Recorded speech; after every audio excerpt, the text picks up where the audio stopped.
इस वीडियो में किसी भी तरह के बाइंग सेलिंग का रिकमेंडेशन नहीं है। वीडियो पूरी तरीके से एजुकेशनल पर्पस के लिए बनाया जा रहा है, क्योंकि आप जिस भी कंपनी में इन्वेस्टमेंट कर रहे हैं उस कंपनी के फंडामेंटल के बारे में जानकारी होना अति आवश्यक है, जिससे कि आप स्वविवेक से निर्णय लेकर के इन्वेस्टमेंट कर सके कि आखिर उस कंपनी में इस टाइम पर क्या कुछ अपडेट है, क्या कुछ चल रहा है। Hello everyone, this side Manish Verma, founder of V2 academy. आज के इस वीडियो में हम लोग बात करने वाले हैं सुजलॉन एनर्जी के बारे में। एक ऐसा शेयर जो लगातार कई दिनों से गिरावट के बाद आपको लास्ट ट्रेडिंग डे में 5% का अपर सर्किट दिया है, और इसके साथ ही पिछले कई दिनों से जो गिरावट हो रही थी उस पर ब्रेक लगता हुआ आपको दिखा। लेकिन इसके बावजूद भी सभी इन्वेस्टर के मन में सिर्फ और सिर्फ एक ही सवाल उत्पन्न हो रहा है कि क्या स्टॉक अभी ऊपर जाने को तैयार है या फिर अभी इसके अंदर गिरावट की दौर और बाकी है। यकीन मानिए आपके ये सभी डाउट आज के इस वीडियो में क्लियर हो जाएगा। इवन जो लेटेस्ट अपडेट है, क्या कुछ चल रहा है, सारी बातें आज के इस वीडियो में समझेंगे। वीडियो बहुत इंपॉर्टेंट होगा, पूरी ध्यान से आप लोग देखिएगा, ठीक है। और इसके साथ ही कई सारे लेटेस्ट आर्टिकल भी मैं आपको दिखाऊंगा,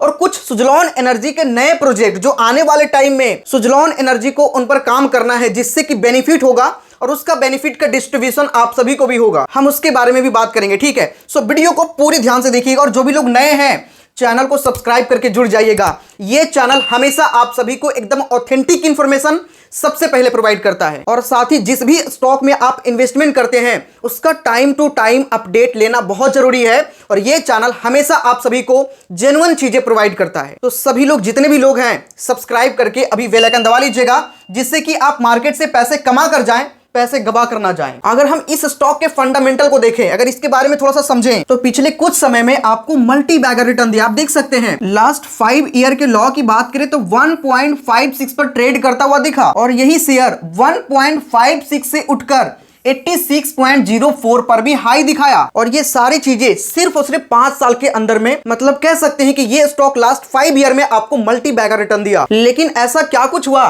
कि 86.04 पर ये ट्रेड करने के बाद अभी रिसेंट में ये 53.45 पर ट्रेड कर रहा था, और ये स्टॉक तो एक दिन 9% से भी ज्यादा टूट गया। उसके बाद सेबी ने इस पर प्राइस बैंड लगा दिया 5% का, और लास्ट ट्रेडिंग डे में 5% का अपर सर्किट दिया। अभी ये शेयर 56.73 पर ट्रेड करता हुआ आपको दिख रहा है। तो जितने भी इन्वेस्टर हैं उनके मन में सिर्फ यही सवाल है कि क्या अब शेयर यहां से ऊपर उठना स्टार्ट होगा या फिर इसके अंदर गिरावट बरकरार रह सकती है। देखो, इसके पीछे 2-3 इंपॉर्टेंट चीजें मैं आपको बताना चाहूंगा। सबसे पहले देखो, गिरावट का वजह था FII के बिकवाली की वजह से गिरावट हो रही थी। मतलब जो फॉरेन इंस्टीट्यूट इन्वेस्टर थे वो बड़ी मात्रा में इंडिया से पैसा निकाल करके चाइना के अंदर वो शिफ्ट हो गए थे। और मैं आपको बताऊं तो टोटल आप देख सकते हैं रुपीज 1.2 लाख करोड़, और ये सारी बिकवाली सिर्फ एक दिन में नहीं, मतलब लगभग 1 से 1.5 महीने से लगातार बेचे जा रहे थे। लेकिन आप सभी इन्वेस्टर के लिए एक बहुत बड़ी गुड न्यूज है। यहां पे आप देख सकते हैं, after 1.2 lakh crore FII outflow, CLSA shifts focus back to India from China. मतलब चाइना से जो भी FII ने बिकवाली किया था, अब चाइना से फिर इंडिया वापस आ रहा है, क्योंकि उनको भी पता चल गया है कि इंडियन इकोनॉमी जितने अच्छे तरीके से ग्रोथ कर रहा है,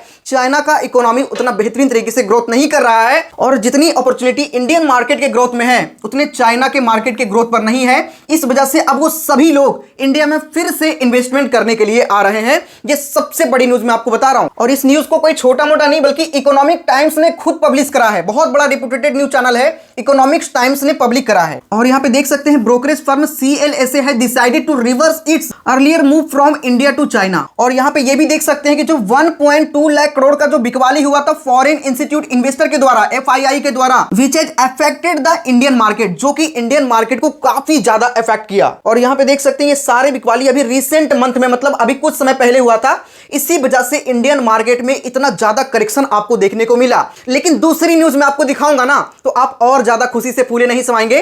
क्या कुछ न्यूज हम समझते हैं, इसीलिए तो मैं कहता हूं कि यहां पे आपको हर टाइम पे अच्छी चीजें या बुरी चीजें जो कुछ भी होती है बेधड़ल्ले से मैं कहता हूं, क्योंकि मुझे लगता है कि सच को कहने में बिल्कुल भी संकोच नहीं करना चाहिए। दूसरी बात यहां पे अगर हम समझें तो आप देख सकते हैं, इकोनॉमिक टाइम्स का एक आर्टिकल है, Nifty could reach 30,000 when FII's returns says Ramdev Agrawal. और मैं आपको बताऊं कि ये रामदेव अग्रवाल सर कौन है, तो ये मोतीलाल ओसवाल के को फाउंडर है, जिनको काफी समय का एक्सपीरियंस है। उनका कहना है कि अगर FII की वापसी होती है तो निफ्टी 30,000 तक जा सकता है, 30K तक जा सकता है निफ्टी। और जहां तक मुझे लगता है कि इनका कहना बिल्कुल सही भी है, इसके पीछे कई सारे रीजन मैं आपको समझाऊं। तो देखो, अगर FII बिकवाली कर रहा था तो DII डोमेस्टिक इंस्टीट्यूट इन्वेस्टर लगातार खरीदारी कर रहे थे और यही मार्केट को संभाले हुए थे। तो इन कुछ समय में DII ने काफी ज्यादा पैसे का इन्वेस्टमेंट किया और वो FII के कमी को पूरा करते रहे, लेकिन FII बिकवाली किया तो अगर वो रिटर्न आएगा तो ऑब्वियस सी बात है कि मार्केट जहां पे पहले था उससे और ऊपर जाएगा, क्योंकि DII ने एक्स्ट्रा इन्वेस्टमेंट किया है और इस एक्स्ट्रा इन्वेस्टमेंट की वजह से जो मार्केट पहले था उससे ऊपर आपको देखने को मिलेगा डेफिनेटली। तो ये तो आपने अभी समझा कि मार्केट को लेकर क्या कुछ न्यूज चल रही है, ठीक है। अब हम थोड़ा सा सुजलॉन एनर्जी पर फिर से आगे बढ़ते हैं। जैसा कि आपको पता है कि पिछले कुछ समय से आप लोगों में से ही कई सारे लोग ऐसा कह रहे थे और ये न्यूज में भी चल रही थी कि सुजलॉन एनर्जी के पास बहुत सारे प्रोजेक्ट हैं और आपने देखा कि ये कंपनी लगातार ग्रोथ भी कर रही थी, लेकिन जब इसमें थोड़ा सा गिरावट आया तो बहुत सारे लोगों का माइंडसेट ही चेंज हो गया। अब मुझे नहीं पता कि माइंडसेट क्यों चेंज हुआ, हालांकि इनके पास प्रोजेक्ट अगर है 2030 तक इनका बहुत बड़ा विजन है, तो ऐसा नहीं कि अभी इनके पास काम करने के लिए प्रोजेक्ट नहीं है, काम करने के लिए प्रोजेक्ट अभी भी है। और अगर गिरावट आई है तो ये वैसे इन्वेस्टर के लिए एक अपॉर्चुनिटी है जो कि अभी एंट्री लेना चाहते हैं और इनके पास कई सारे प्रोजेक्ट हैं जो आने वाले 2030 तक इनको काम करना है। तो आप समझिएगा तमिलनाडु में समुद्री लहरों से 2150 टेरावाट हावर्स ऊर्जा प्राप्त करने की संभावना है। और इसको अगर थोड़ा सा डिटेल में समझे तो तमिलनाडु की 1076 किलोमीटर लंबी तट रेखा हर घर से बिजली देने और भविष्य की ऊर्जा मांगों को पूरा करने की क्षमता रखती है।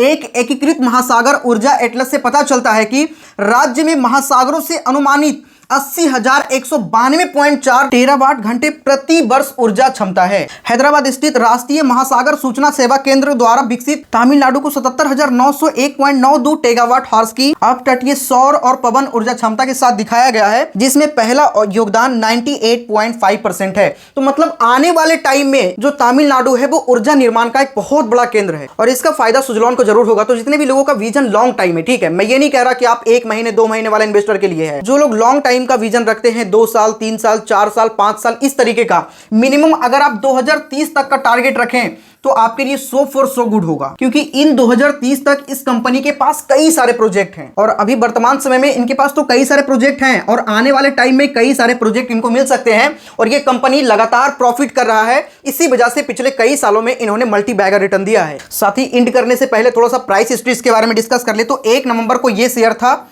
68.14 पे, ठीक है। उसके बाद में अभी प्रेजेंट टाइम पर देखें तो 14 नवंबर जो लास्ट ट्रेडिंग डे था उस दिन ये शेयर लगभग 5% का अपर सर्किट दिया था, ठीक है। तो उसके बाद ये शेयर लगभग 56 पॉइंट समथिंग हो गया, लेकिन ये बीच के कुछ दिन 5 दिन लगातार इसके अंदर गिरावट देखने को मिली। एक दिन उसके पहले भी गिरावट आई थी 4 नवंबर को। और अगर हम प्रेजेंट सिनेरियो देखें तो पूरे ओवरऑल मार्केट को लेकर भी एक अच्छी न्यूज है कि FII की वापसी हो रही है।